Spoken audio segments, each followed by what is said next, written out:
Good? So good evening, everybody. I'm Bill Dowson, Superintendent of Schools, and I would like to welcome you to our Meet the Candidates night. For those that attended our budget hearing prior to this, thank you for attending.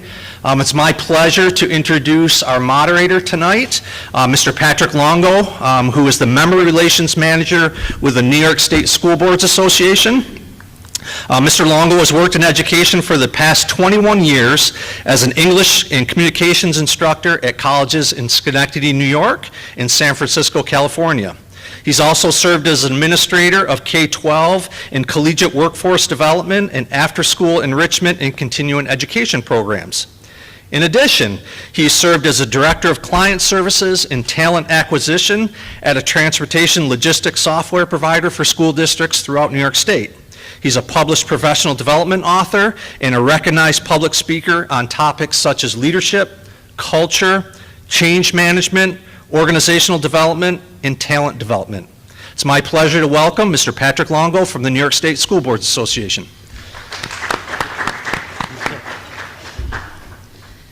Thank you all for having us here. This is our second year here, and we really appreciate it. On behalf of our Executive Director, Bob Schneider, and our President, Sandy Rufo, again, thank you for having us here. For those of you who don't know the New York State School Boards Association, our mission is to provide education, training, information, and advocacy to over 5,000 school board members across the state. We have over 679 members, and we're very proud to have Hamilton Central Schools District be a member of NYSSBA. So again, thanks for having us, appreciate it.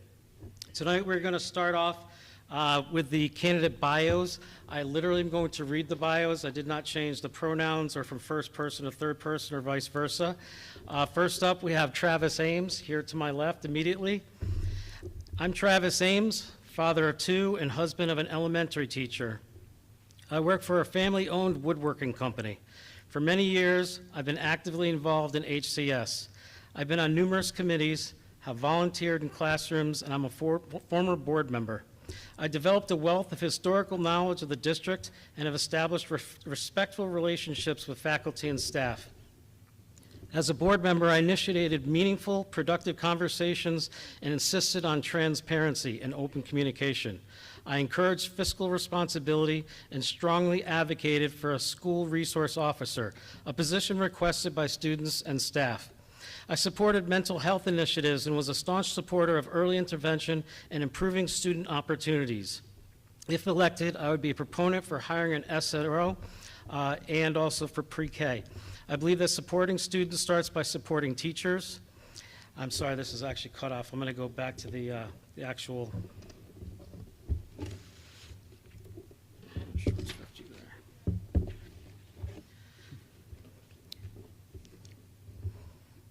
I supported mental health initiatives and was a staunch supporter of early intervention improving student opportunities. If elected, I would be a proponent for hiring an SRO and for exploring full-day pre-K. I believe that supporting students starts by supporting teachers. HCS consists of parts of 5 townships, each unique in their own ways. Likewise, my background would provide the board with a needed diversity of thoughts and experiences. I'd be a voice for those who feel unrepresented. Please consider voting for me. Your vote is your choice. If you show up for me, I'll stand up for you. Thanks. And next, to the right, we have Corey Duclos. Corey Duclos is the father of 2 students at HCS and 1 recent graduate. He has worked in the field of language education for 18 years and has served as a member of the Hamilton Central Board of Education since 2018. If re-elected, Corey is committed to keeping the best interests of the students of our community at the forefront of every decision-making process. He plans to work with the board to continually find ways that the school can improve the educational opportunities for our students through establishing thoughtful and effective district goals and policies. Let's give a round of applause for our candidates.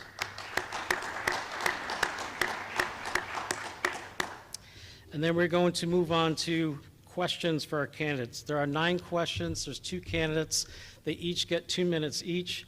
So this will be about 36 minutes a question. You obviously... I thought we were given a 5-minute intro. We are going to give it... Yeah. Okay, sorry. Yep. So we are going to give them 2 minutes per question, and each is going to have 5 minutes for introductions. We're going to start with Travis, immediately to my left. You all set? Thank you. Good evening, and thank you for coming. Thank you, Patrick, for driving all this way to moderate this event. I appreciate the time and effort you have put into it. My name is Travis Ames, and I'm seeking election to the Hamilton Central School Board of Education. I grew up in a neighboring town, and then I attended SUNY Morrisville.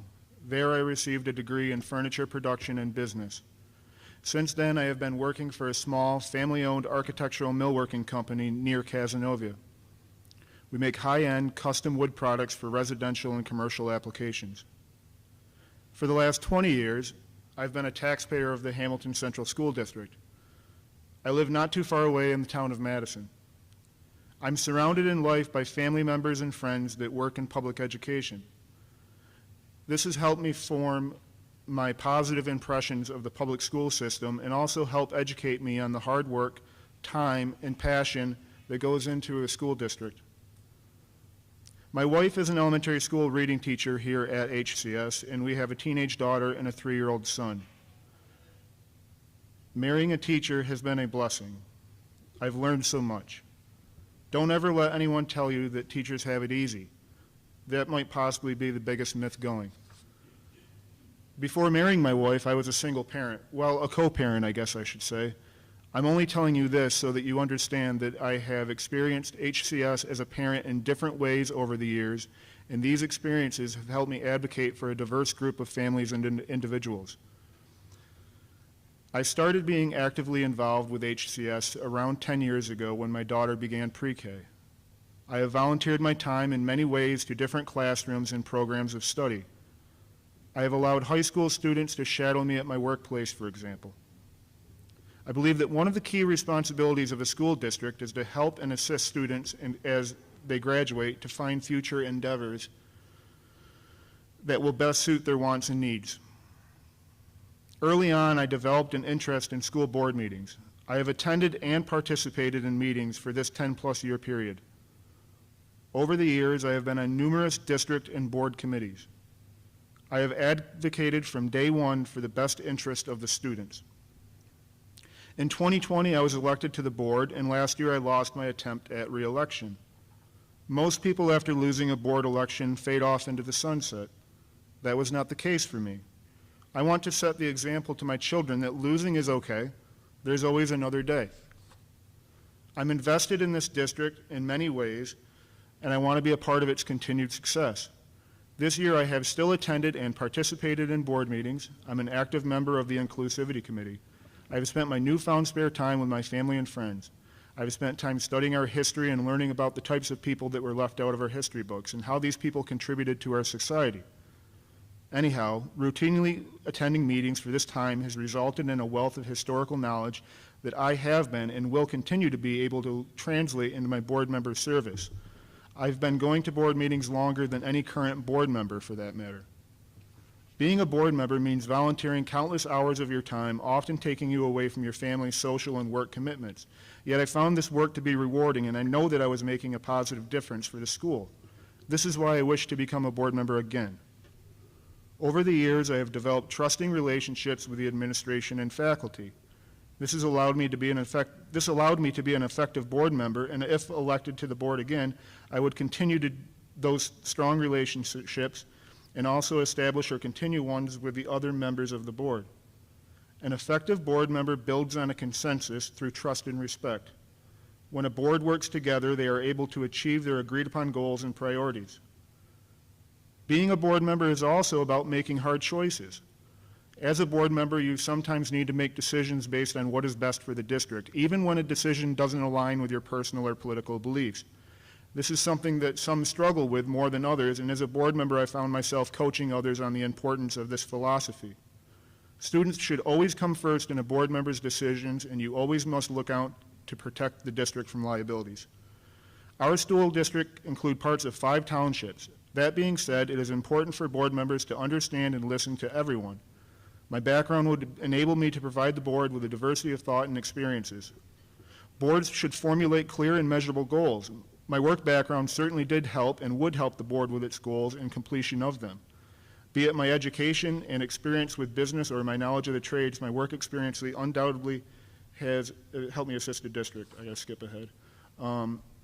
As we move on to the question and answer session, know that personally wish we didn't receive these questions in advance. I think there's something informative about one's immediate response. Instead, I hope you learn about me with my prepared responses. Thank you. Thank you, Travis. And Corey, you have 5 minutes. Thank you. Thank you, Mr. Longo, for coming. Thanks for the administration here at Hamilton Central, Jody, our district clerk, who helps set everything up, and thank everybody here who's in attendance. I hope that this will be a productive and informative conversation for everyone. I am afraid I have already messed up. I've just learned that there is no talent portion to this event tonight. But if you would like to see a magic trick after, let me know.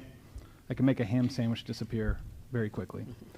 So I'm happy to be here today, and as I was preparing for this event, I was trying to articulate why it is that I'm running for the board. Now, most of the times when I ask myself why I'm doing something, it's with a sense of regret.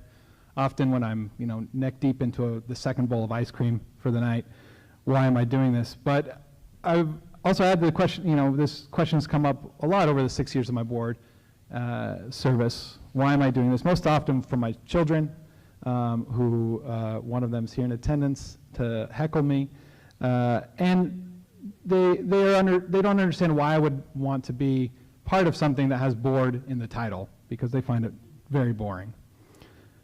But I've found some reasons in my experience that have made me want to be part of the board and help support the district. One is because I'm a product of public education. I didn't come from a district like this. It was a district where there was not adequate funding for our teachers. It was one where I think people cared about education, but not enough to raise their taxes to support it. Teachers were stretched to have to teach in very many different subjects, and I don't think the education was nearly as strong as what we have here in Hamilton. And so I know that this district needs strong advocates, because that type of thing can happen anywhere, and we see that happening across our country. Another reason is my experience as an educator for the last 18 years. I know that sometimes the approaches that we take in education are counterintuitive. Those that are based in research, that are based in data, may not be the things that we think are the common sense approaches. And so sometimes we have to do what fits with the data. And that's the approach I try to take with things, looking at what is reliable, what information actually shows that is effective and that will be the best for our kids. And finally, I've also had the chance to be part of a lot of different forms of, and see a lot of different forms of education. I've lived in and traveled to many countries where education is almost entirely privatized and it's reserved for elites. Public education is not nearly as robust or beneficial to people. We have lived, my wife and I and our family have lived in different states. Our kids have been in schools where your zip code or your personal connections could promote your school. There was an unequal distribution of resources that favored school districts and promoted a sense of segregation that I don't want to see happen here in Hamilton. I want to make sure that education is for everyone, and it fits the needs of our kids. I was happy to be instrumental in working on our policy for DEI here at Hamilton, with the help of some of the people from the education department at Colgate. I also am a member of the NYSBA, the State School Board Association DEI Committee. It's a committee that's made up from representatives from all of the different areas of the state, and it's been really informative to see the ways that equity and access are challenging for people in many different situations across our state. I'm happy that my family lives in this district. I know it's not perfect, that there's ways that we can improve our school, and I will always advocate for those. But I think we're a district that punches above its weight, and we do more with our resources than one might expect for a school of our size and our rural location.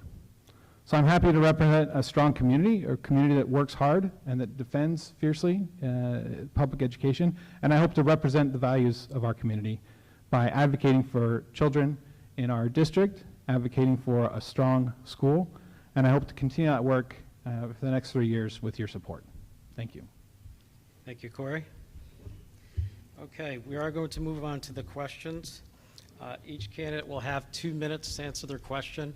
You don't have to use the full 2 minutes. As you get 10 seconds away from the end of the 2 minutes, so at about 1 minute and 50 seconds, I actually will put up my finger so you know that it's just about time, okay? All right, thank you, folks. All right, first question. This is going to go to Travis. Travis, what is your favorite part about Hamilton as a town and district? Patrick, this phrasing is the kind of thing that I've been railing against for 10 years now, and it's disappointing. Listen carefully to the words in that question. What is your favorite part about Hamilton as a town? This is why comprehension is such a valuable skill to learn. Patrick, the thing is that this district includes parts of 5 townships, not just the town of Hamilton. It's like when I was a board member and I moved from the village into the town of Madison. A high-ranking village representative reached out to the school saying, "Do you know Travis moved out of the district?" "No, I moved out of the village." That kind of mindset is what makes many residents of this district feel disenfranchised. So let me expand on this question in a more equitable way. My favorite part about the town of Lebanon is their reservoir. My favorite part about the town of Brookfield is their fall foliage. My favorite part about the town of Eaton is the view from the top of Hamilton Hill Road. My favorite part about the town of Madison is the view from my porch. And to answer your question, my favorite part about the town of Hamilton is the 4th of July festivities. What is my favorite part about the district, you ask? The people. The people of this district are a diverse group of individuals and communities. The people of this district are passionate and proud. They're wanting to be appreciated. They're wanting to help. The people of this district don't want to be heard. They want to be listened to. Last year on this stage, someone pleaded to you saying that their community feels less than. Less than. That hurt me. I felt that. What was the response from many? Ridicule. So to those who feel less than, I'm listening to you. I feel for you. I'll represent you. If you show up for me, I'll stand up for you. Thank you, Patrick. Okay. Corey, you have 2 minutes. Would you like me to read the question again? No, I'm good, thanks. But my answer to that question, I think, changes depending on the weather. But as Travis said, our district does comprise 5 different townships, and that's what I think I love most about living here, is that we have so many different types of people that combine here at the school. There's a lot of school districts that are so segregated from other populations that the same people are grouped together in that one school. And not in our school. In our school, we see people from these different areas. And I've been happy to learn from those people. I've met people who work on farms, including some of the immigrant farm workers. Obviously, at the university, we have a whole bunch of academics who've traveled all over the world, and all sorts of different people with different professions who I've been able to learn from and grow from. I've learned things like how to make maple syrup, and I think that's one of my favorite things about New York. But that rivals maybe, I don't know, maybe the apples that we get here are also pretty high up there for me. But what I think is most important for me is what this community is in terms of being a safe place, and I think we see that at our school. It's a place where we are able to see people combine in a way that people who I talk to who aren't from here don't understand. To know that we have kids from pre-K to 12th grade in the same building, that you can see a senior holding the door for a kindergartner any given day is beautiful to me. And to see the successes of those students and the things that they do. I love to go to attend the National Honor Society, National Junior Honor Society induction ceremonies, which are great nights, to see the athletics and all the work that the students put into those. This year I got to judge the FFA competition. That was a fantastic experience to hear different students from around the region giving speeches. And I think that while I am continually finding ways that we can find more growth and more Corey, I'm improvement in our sorry, district. it's time. Thanks. Thank you. Okay, second question. This goes to Travis. Is there a particular issue that motivates or drives you to serve on the board, and what do you hope would be the accomplishments of the board during your years of service? There are many issues that motivate me to serve, but among them is that I can provide the board with a diversity of thoughts and experiences. The members of this current board are a reflection of what's historically been the makeup of the HCS board for over the last 20 years. The members of this board have direct ties to a university and/or they live within the village. That's fine, but is this a diverse board or at times an echo chamber? I'm not saying they don't have individual thoughts. I'm not saying that at all. What I'm saying is that they have similar experiences. It's funny, I keep hearing about diversity, equity, and inclusion. These words have different meanings to different people. That's why I'm proud to be an active participant in the district's inclusivity committee. I have a blue-collar job, I don't work for a university, and I don't live in the village. That doesn't make me better, and it doesn't make me worse. Electing me to the board would make it more diverse. We both are highly qualified to be board members. I wouldn't ask you to elect me in the name of diversity if I wasn't qualified to serve the office. I'm motivated to be a board member so that the board is reflective of all the people and communities within it. There are many things that I would wish to accomplish both individually and collectively if elected to the board. Improve and restore student opportunities, including pre-K. A higher concern for the physical and mental safety of the students and staff. And dialogue. Since I've been off the board, there is less public discussion. And supporting the staff. Both of us believe in supporting students. We're both parents. I would argue to you that it is I who fully understands that supporting students starts by supporting teachers. I'll support the staff. I'll listen to the staff. I'll be firm with the staff. I'll respect the staff. That's what I hope to accomplish. Okay, thank you. Corey, would you like me to read the question again? No, thanks. Okay. So what's always motivated me in terms of areas of board service are three things. Setting board goals. I think the board needs to have clear goals that help define the vision and mission of the district. In my time on the board, I think I've been happy to work with the members of the board to set goals. We found different ways to do this that have become more effective over the years, and I think we found areas where it's helped improve the district's growth over the time with the leadership of our administration. Second is developing a culture and a mindset of growth. To do this, we need to be able to find and accept the faults that we have. I think it's very natural, given the attack nationally and even regionally on public schools, for public educators to be more insular and to protect themselves from criticism. But I think as we open ourselves up to find areas of growth, we can improve the school district. And I think we've seen some changes in that, in the way that our school's been administered over the last few years, and I'm happy to have been part of that. And finally, probably the thing that matters most to me is equity, inclusion, and access. Making sure that we have a world or a school where we are giving students what they need. I think the measure of a society is based on how well we treat the least in that, those with the least amount of power. And not everyone comes to school with a level playing field, and the work that we do in this area is valuable and necessary for everyone. Everyone benefits when we include and give access to more students.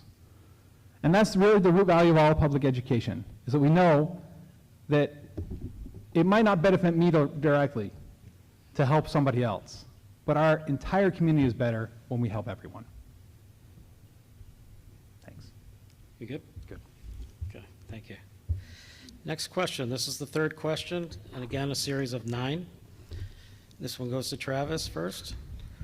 What do you envision as the characteristics of a highly effective board? Furthermore, how do you perceive the ideal dynamic between the board and the superintendent? Patrick, you're killing me here. You want me to start? No, I'm going I'm for gonna it. stop for a No, second. you told me to go first. I'm Let going me to go. stop for a second. Thank you. These questions were not written by us or me at NISBA, right? These are submitted from the district. I think he's wondering who to What's that? alternate. You want an alternate? No, but you know what? You I'm called happy on to me, go I'm going to go first. for it. With the So I'm first just- question, Time is you're addressing me. so- pressed here, so I'm going to go for it. I'm going to answer your question. Can you just repeat the question one more time for us? Yes. What do you envision as the characteristics of a highly effective board? Furthermore, how do you perceive the ideal dynamic between the board and the superintendent? Okay. An ideal board dynamic between a board and a superintendent is one of mutual respect, both individually and as a collective body. I have observed this version and the opposite in my 10-plus years of being an active member of this district. Nothing good happens without respect. In my time at Hamilton, I've established respectful relationships with the late Dr. Curtin, Dr. Alston, the one and only Mr. Pete Punza, and last but not least, Mr. Dowsland. 4 very different individuals that I formed respectful relationships with. Characteristics of a highly effective board, you asked? An effective board and board members must listen. They must be transparent. They must seek community involvement. This current board, they started off the year holding a 9 a.m. board workshop that was not broadcasted. The start time went against the spirit of an education law on meeting times. They, for the first time in years, decided to stop having a community member on their policy committee, even though that went against the spirit of one of their own policies. One board member this year did something unfathomable. A community member came up to the podium during the public participation portion of a meeting.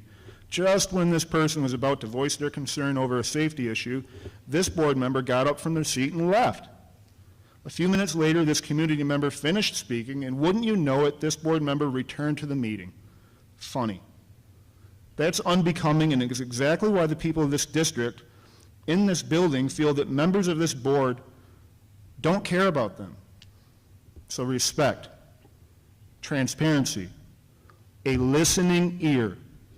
These are effective characteristics of a board, and they're lacking. Okay, thank you, Travis.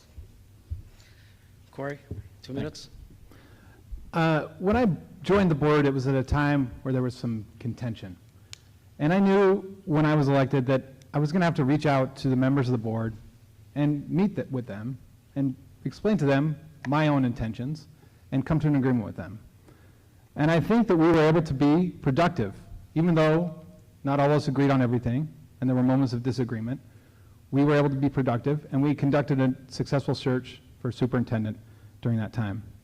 But I think that it's important that we, as a board, support each other, but we don't do it in a way that is always private, that we can disagree in public, which is what happened last year with our discussion over a school resource officer. And that, more importantly, that when we come back to that, that we show support for each other, and that whether or not you're on the losing side or the winning side of an argument, that you support the district and make sure that whatever the decision is going forward, that it goes forward in the best way possible. This means you have to put aside your own agenda and not cater to your own grudges or hold anger, because that doesn't help move the process along. In terms of superintendent, that relationship needs to be one where the superintendent feels supported and empowered to do what they can, but also able to express areas where they need to grow and to show vulnerabilities to the board and admit to problems and areas that need improvement.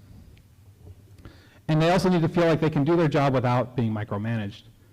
And I do think it's important that the board actually take some interest in the superintendent's quality of life, making sure the superintendent takes the time that they need to recuperate and be ready. I think, for example, Bill, when he was hired, if I remember correctly, had the hair of Mr. Rose. But look at him now. So I think that's an important thing, that the board needs to make sure that the superintendent is comfortable in their position and able to do his job. Okay. Corey, I'm going to stay with you for question 4. What do you think is the biggest challenge facing our district? How do you think the Board of Education can help overcome this or these challenges? So anyone who was here at 6 o'clock knows that the budget is an important issue, and that budget is compounded by other issues, which is our long-term declines in enrollment and increase in student needs. So the board can have a role in some of these, and others does not have as much of a direct impact. In terms of the budget, we can help make sure that it's a fiscally sound budget that empowers this district to take all necessary steps. And I think that we should be ensuring that we're considering the financial impact it will have on the community, especially in a year right now where there's a lot of insecurity in housing for people in our district. But I don't think we should ever use that as an excuse to take away what our children need. Enrollment, there's not a lot that we can do. We can always make sure that this is the best district possible to try and increase people's desire to be part of our school. But I'm also encouraged by what the administration has done working with the village and with Colgate to increase housing, which is an issue, and hopefully that will bring in more people. But finally, we're going to have to meet the students' needs, our needs that we have for students that are increasing and increasingly costly in their impact on the school. So this can include funding, making sure this district has the funding that it needs, but also advocating for increased funding, which I'm sure I'll talk about later, and it's something that I've been advocating for as part of the NYSBA DEI committee as well. Thanks. You all set? Yep. Good, thank you. Travis, you need me to read the question again? If you could for us, please, thank you. I'm sorry? If you could for us, yes, please, thank you. Okay. What do you think is the biggest challenge facing our district? How do you think the Board of Education can help overcome this or these challenges? I'm going to talk quick on this one, I apologize. Lack of funding and an alarming low enrollment trends. There is a direct correlation of these two things in the high wealth factor of our district combined with the lack of affordable housing. Housing in the district is being swept away by LLCs. Every year there are houses sold in this district that will likely never house another HCS student, and this is a big concern. Partially because of this, there is a frightening realization that state government thinks we're overfunded. They've cut funding. They won't address the concerns over the tax cap, and they continue to add unfunded mandates. Furthermore, and directly related to this, I feel the state is trying to strong-arm districts such as ourselves into merging with others. Did anyone look at the recent state budget? Did you notice that buried in it is a change to how merger aid is calculated? Districts are now heavily incentivized to merge. Look, I'm not at all advocating for a merger. What I'm telling you is that these are our challenges. In the eyes of the state, we're too rich, we're too small, and they think we need to adapt. How can the board and district overcome these challenges? Efficient advocacy, fiscal responsibility, increased partnerships with neighboring schools, and especially by fully supporting the Madison Oneida Board of Cooperative Educational Services. Education. Educating the members of this district about the many alarming challenges that are hampering the future success of HCS. The more people that are aware and knowledgeable of these challenges, the more voices we have for effective change. So Patrick, the answer to your question is communication. You all set? Yes, thank you. Okay, thank you. And the fifth question, Corey, we're going to start with you. How do you plan to advocate for adequate funding for our schools, and what can the board do to ensure resources are allocated effectively and equitably? So this is an area where the board has done a lot of work over the last couple of years. Jen Jones has been leading what we've been doing in that area, which has been great. There are a lot of advocacy efforts that can be helpful, and there are things, especially through NYSBA, that helps people find ways to advocate for schools. And I think this will be important, especially important in the next year with our community, as the governor has announced the initiative to reformulate school aid. And that's going to be very important for schools like ours, which are currently considered overfunded, and we certainly don't feel overfunded. This is something I've also been able to do in working with the DEI committee as part of NYSBA, where I've seen that we have some shared interests across the state. It might not feel like people in Long Island or Buffalo or Rochester have all types of issues that are in common with us, but we do. Funding issues, transportation issues, and that idea of equitable distribution of funds are all issues that face all of us. And we've been able to find and identify ways that we can advocate as a group. And I think if we only advocate as rural schools, which is a great way to advocate, it's not as strong as when we can find a coalition with people across the state to build. But I think making sure that we have, for our kids right now, everything they need, which does include supporting BOCES and helping kids get to BOCES, which we've seen increases of over the last several years from our school, which is great. But most importantly for me, it's making sure that our community continues, that the board continues to reflect the values of our community, which is that we are not going to let the burdens that should fall on adults fall on our children. Thanks. You all set? Yep. Travis, would you like me to read the question again? Yes, please. Okay. How do you plan to advocate for adequate funding for our schools, and what can the board do to ensure resources are allocated effectively and equitably? The answer to the last part of the question is oversight. That's a primary responsibility of a board, and I can tell you that when I was a board member, I took that seriously. Even though HCS is a highly effective and proven business department, as a board member, I went through those budget reports with a fine comb, and I asked questions whenever I had one. And I was an active member in the audit committee. Perhaps you've noticed, though, that this board hasn't really asked many budgetary questions in open session. That's my opinion, anyway, which is a little concerning since budget concerns are more important now than they have been in many years. Oversight combined with communication is my answer. How to advocate for funding? I'm not entirely sure what this current board has been doing, but I can tell you what I've been doing as a concerned community member. A few weeks ago, I was asked by a local podcast to come onto their show and help interview our local state senator. I pressed him on issues such as foundation aid, the 2% tax cap, and other issues facing schools. I hope to build upon this relationship or even his successor if that is the case. Additionally, I'm glad that the district is now a member of the Rural Schools Association after years of me advocating for us to join. No disrespect to you, Mr. Longo, and your peers over in Latham, but I think the RSA is more in tune with their advocacy efforts for schools such as Hamilton than NYSBA is. I appreciate all that NYSBA does for us, but understand where their bread is buttered. The needs of large, bigger contributing member schools like Niskayuna, Brighton, and FM are much different than those of a rural school. If elected, I would look to strengthen the relationship and advocacy efforts with the Rural Schools Association. Additionally, I would look to a current board member to continue their important advocacy work with the School Boards Institute and help them in whatever way I can. Thank you. You all set? I am. Okay. This will go to Corey. This is number 6, question 6. Do you see yourself primarily as a representative of the community or a representative of the school district? So I think that there's an answer to this question that in 3 ways. There's the legal obligation, the practical reality, and the moral obligation. So legally, we are a representative of the community, and we're elected by the community. We should voice the interests of the community. But also, no one member of the board makes a decision. The board works as a whole only. So my own personal opinion is not the opinion of the board.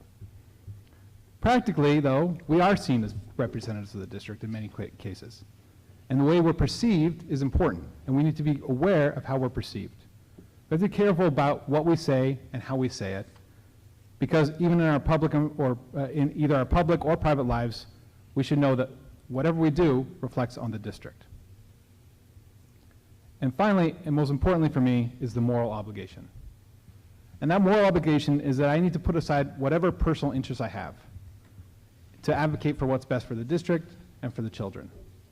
And doing that can often mean looking to data and research and facts to support things that I might not agree with, because those are proven to be the most effective way to help children. It can also mean that we need to opt for collaboration and finding ways to work with people that we may have disagreed with in the past, and not putting our own self-interest first, because that's not what matters in a board. So I think in those ways, although legally we have a specific obligation, practically we need to be aware as board members of how we're perceived by others, and we need to make sure that we're never shirking our moral obligation. Thanks. Good. You all set? Yep. Okay. Travis, would you like me to read the question again? Yes, please. Do you see yourself primarily as a representative of the community or a representative of the school district? To be honest with you, it's both. It can't be one or the other. The often unknown thing is that school board meetings are not public meetings. They are business meetings held in public. Strangely enough, education law doesn't require the board to allow public participation at their meetings, but it's encouraged. As a board member, I personally took the lead on revising the public participation at board meetings policy. I am the one responsible for changing a community member's allowed time to speak from 3 minutes to 5. Not everyone is used to public speaking. I felt that pressure. I felt that the pressure of the time clock was negatively affecting the gathering of community feedback, so I asked for it to be changed. You see, in this way, a board member is a representative of the community, as community input affects their decisions. Yet a board member is also a representative of the district. I took that responsibility very seriously. I tried my hardest as a board member to communicate the importance of this with other board members that were struggling with this responsibility. Sometimes members feel pressured to make or not make certain decisions. They might feel pressured by their peers, their employer, maybe by individuals who contribute hundreds of dollars to their board campaigns. Yes, that does happen, but don't worry, my campaign is frugally self-funded. Being a board member is about making difficult decisions, sometimes the ones that go against your own personal beliefs or best interest. I'm not beholden to anyone nor anything but you. You, the student. You, the parent.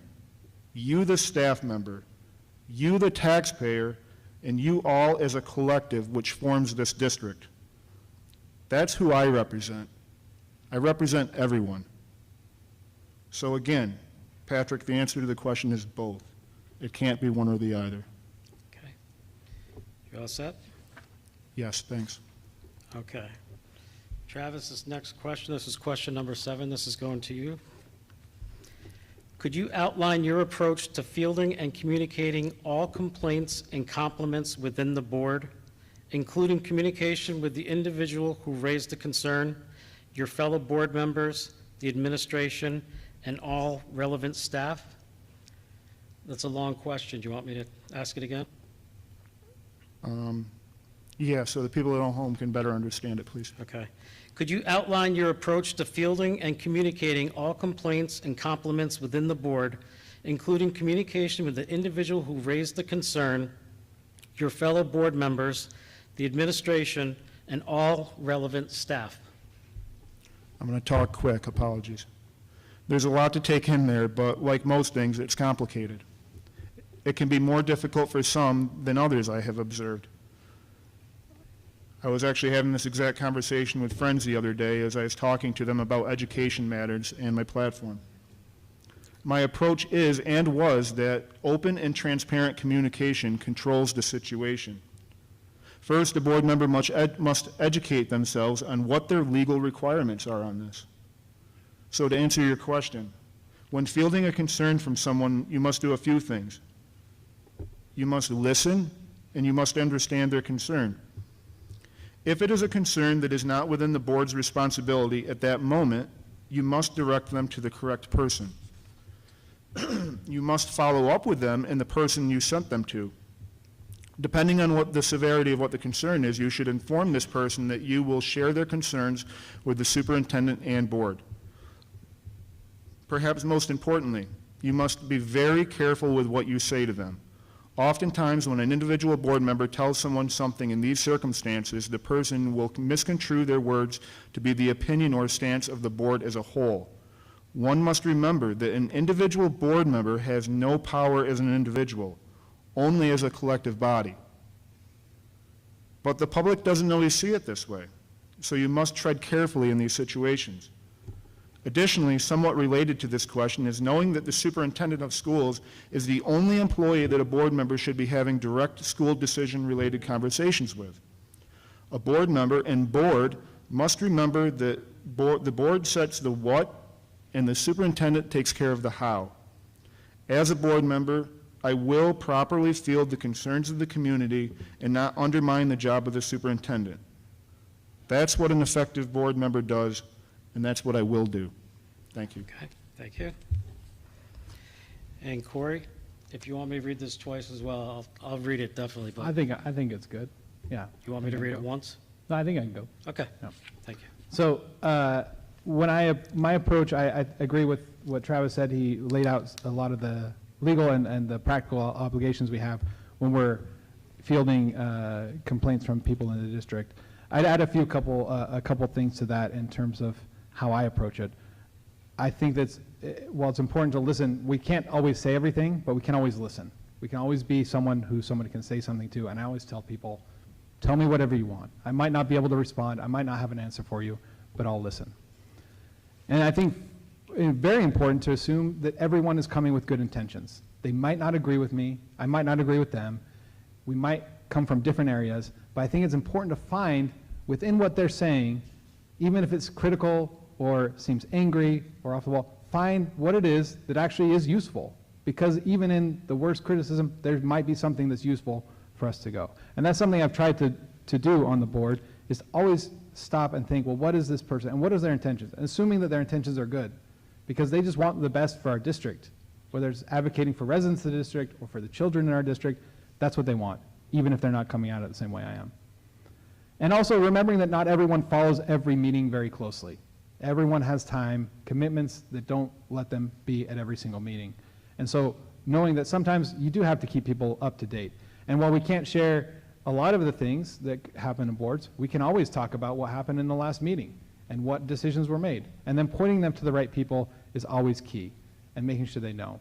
There's one constituency in this district that is always pestering me to make decisions for the district, and that's my kids. And I always tell them, don't talk to me, talk to your principal. And I guarantee that if I asked the elementary school principal for something, it would mean a lot less than if some kids and students went to the elementary school principal with that same concern. So I think that's an important thing, because it actually is more useful and more effective to have constituents going to the administrators directly. Thanks. Okay. You all set? Yep. Okay. Corey, the 8th question is going to start with you again. How do you make others feel included in decision-making processes? Thanks. I think this is a hard area for two reasons, and this is based on, recently I was just having a conversation with somebody about this. And I think there's two reasons why people might not feel like they're being included in the conversation. First is those who feel like they're outside, like they're not part of the discussion at all, and those who are feeling like they're ignored even though they're trying very hard to be part of the discussion. I think there's some things we can do. There's a lot of different approaches to this, but one thing that I think is very useful and has been shown to be successful in other districts that I've seen is that we make the school a welcoming place that invites people in by increasing the amount of services that the school offers. We've been doing this lately with the increased presence of a social worker on campus, the SEL room that helps bring people in ways that it wouldn't, and it provides a good for the community in a way. And that's one way that other districts have shown that people start to come into the building and they feel more comfortable being here, and they feel like they can have a voice and they do know who to talk to, even though they may have had a very bad experience in school when they were younger and not seen this as a place that's welcoming for everyone. So that's something I think is important that we can continue to grow. And then also the other problem, which is also very prevalent sometimes, is that people who are trying to advocate for the school can feel ignored. They can feel like maybe the school doesn't want to hear their criticism. And it's like I said before, it's very natural for people to feel attacked, to close ranks, and not want to hear. And so I think as a board member, our imperative is to always be pushing the district to being open and listening for ways so they can find improvement. But also speaking on behalf of the district to temper people's expectations, because it's slow. I think Bridget Smith once told me that changing a school is like repairing a train while it's still on the tracks and moving. You never stop. Nothing ever stops in education. You think that you have summers off? Good luck. It's not off, because it's always hard and it's always changing. And so helping people's expectations in that area is important as well. Thank you. And Travis, would you like me to ask the question again? If you could, that'd be great. Okay. How do you make others feel included in decision-making processes? I'll answer that question with an example of how I did just that as a board member. During a summer board meeting, I expressed my concerns over safety with the board and asked for us to consider the hiring of a school resource officer. I asked for us to discuss it further at the next meeting.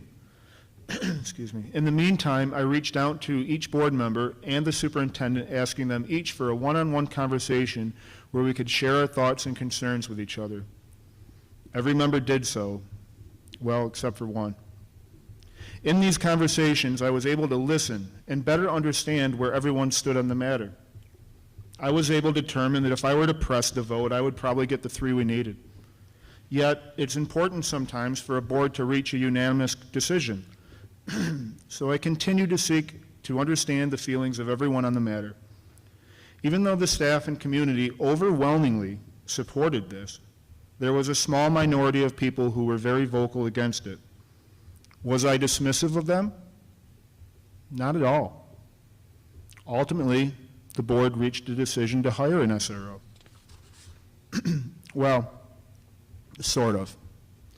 The contract became the bone of contention. I advocated for the administration to look into seeing if the concerns of the public and the 2 board members, including the one beside me, could be addressed. Unfortunately, what took place over the next few months was not what I had envisioned when I held down an olive branch. I'm not going to point fingers, this isn't a debate, but let's just say that some meddling took place that left me out of the conversation. No SRO was hired, unfortunately. This current board wouldn't even take it under consideration as far as a vote goes. That was unfortunate. This is one of the very few schools in this region without an officer in the school. Anyhow, that's how I included others, and doing so bit me in the butt, but I'd still do it again.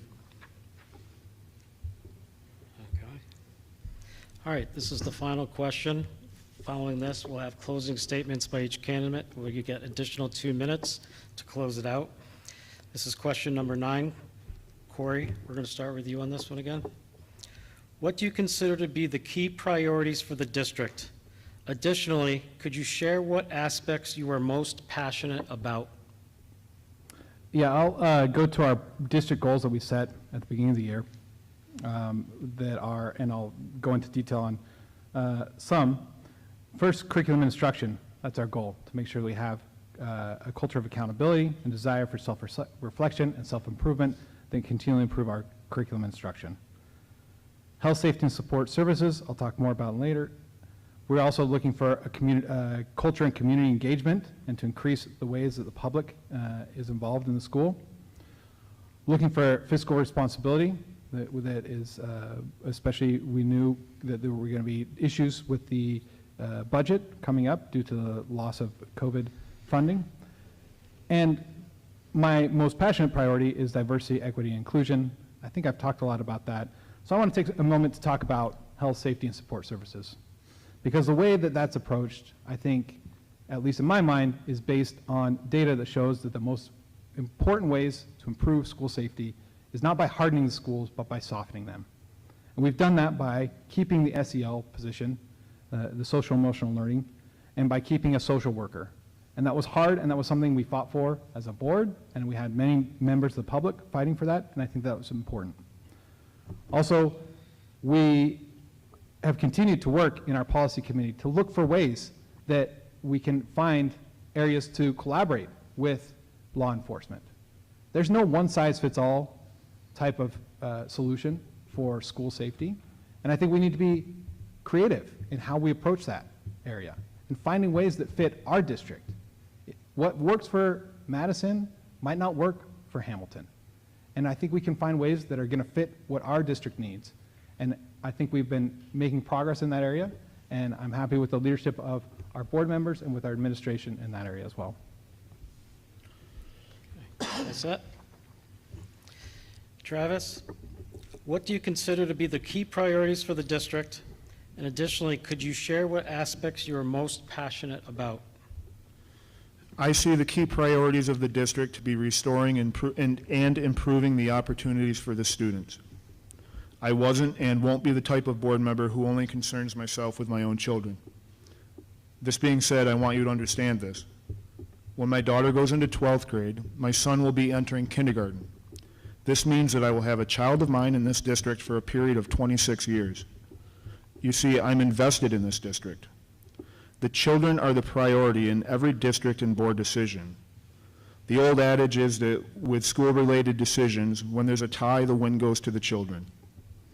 Other priorities of the district are revenue concerns and fiscal responsibility, the safety and mental health of the students and staff, a curriculum that meets the requirements of the state yet enriches the students and follows along with the desires of teachers and administration, a curriculum where every student sees themselves as belonging and teaching strategies are differentiated, clear and open communication amongst stakeholders. Additionally, to answer the question, these are also aspects that I'm passionate about. If you would like to fact check me on this, I implore you to browse through the board meeting minutes or video recordings over the last 12 years at Hamilton. You will find that I've always advocated for the children. I've always advocated for the faculty and staff. I've always advocated for fiscally responsible decisions. When I came onto the board, we put fiscal responsibility as a board goal. It was lacking before that. I've always advocated for you. So to answer your question in another way, I'm passionate about this district as a whole, and I'm committed to its continued success one way or another. Thank you. Okay, thank you. All right, we're going to move on to the closing statements. You have 2 minutes to make your closing statement, same as with the questions. Did we say 2 or 3? My email said 3, that's what I was asking. 3? Okay, thank you. All right, I'll time you at 3 minutes. Same with the questions. I'll actually raise my hand when you have 10 seconds. Okay? Travis, we're going to start with you. You have 3 minutes to make your closing statement. Are we starting with me? Because I started before, I'm right? starting with you. Okay. Thank you, Mr. Longo and Mr. Dowsland. Thank you to those here or watching at home. As you reflect on what has been said this evening, as you reflect on our words, I ask you to think about what a school board is responsible for, who they're responsible for. I ask you to reflect on everyone who makes up this district and ask you if this current board is reflective of the communities and people within it. I ask you to judge me by what you observe and not by what you have been told. You learn a lot of new things about yourself when you run for office, it seems. So, why am I running for the board, especially after losing my bid for re-election last year? Because I care. I care about the opportunities current and future students will receive. I care about the teachers and staff. Supporting students starts by supporting faculty and staff. I care that the staff wants to feel heard and appreciated. I care to seeing that contracts are respected, followed, and that none of them feel singled out by the board or individual board members. I care about clear and open communication, transparency. I care about following open meeting law. I care about following education law and public officer law. I care about the taxpayers. I care about fiscal responsibility. I care about employing and nominating the most qualified individuals to ensure the district thrives. I care about the physical and mental safety of the students and staff. I care about listening and understanding, establishing respectful working relationships. I care about the communities that makes up HCS, each and every one of them. I care about DEI and a sense of belonging. I understand that these words mean different things to different people, and I care to hear their thoughts and concerns. I care about advocacy to people and groups who can do something positive for HCS and reflective of its needs and communities. I care about you. I care about you even if we disagree on things.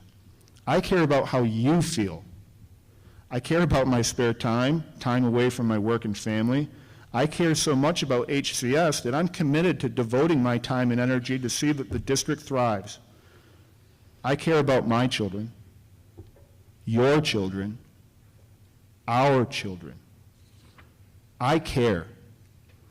I'm running for the school board because I care.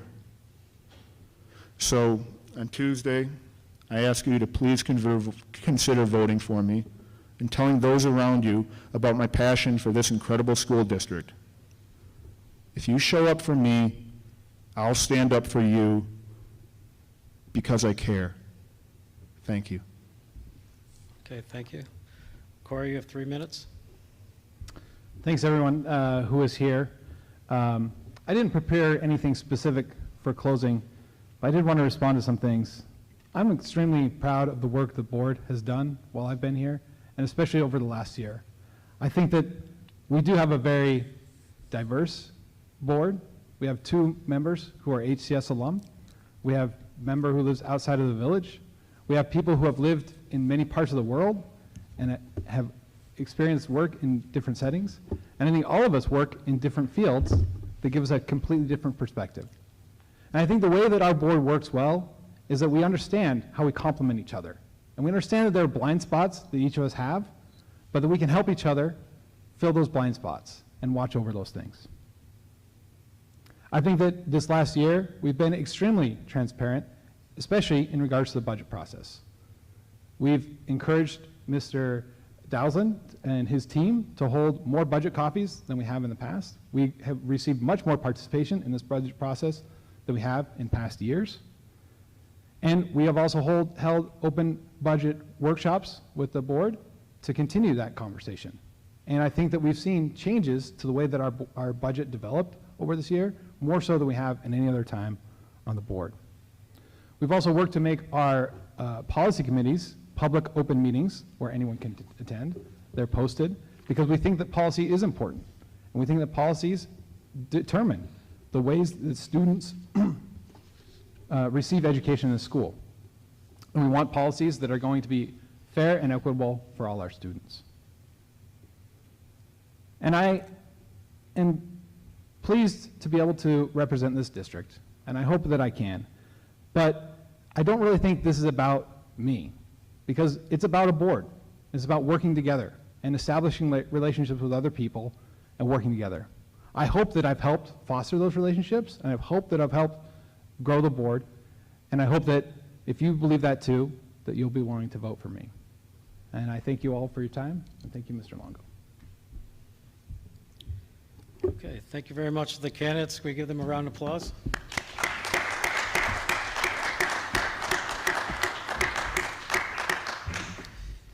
I'd like to take a minute to thank Patrick for coming here, for being our moderators this evening, for all of you for spending time with us to get to know the candidates. Unfortunately, we're going to ask them to leave so that it's fair to each candidate, so not one person has more people to speak to afterwards. So we're going to ask them to leave the grounds, and once they're out of the room, we'll then let you guys leave from there. But thank you very much for being here. We look forward to you showing up at the bus garage between 12 and 8 on Tuesday. And again, thank you for what you do for our community and for our students. Have a great night. But please wait for them. Thank you.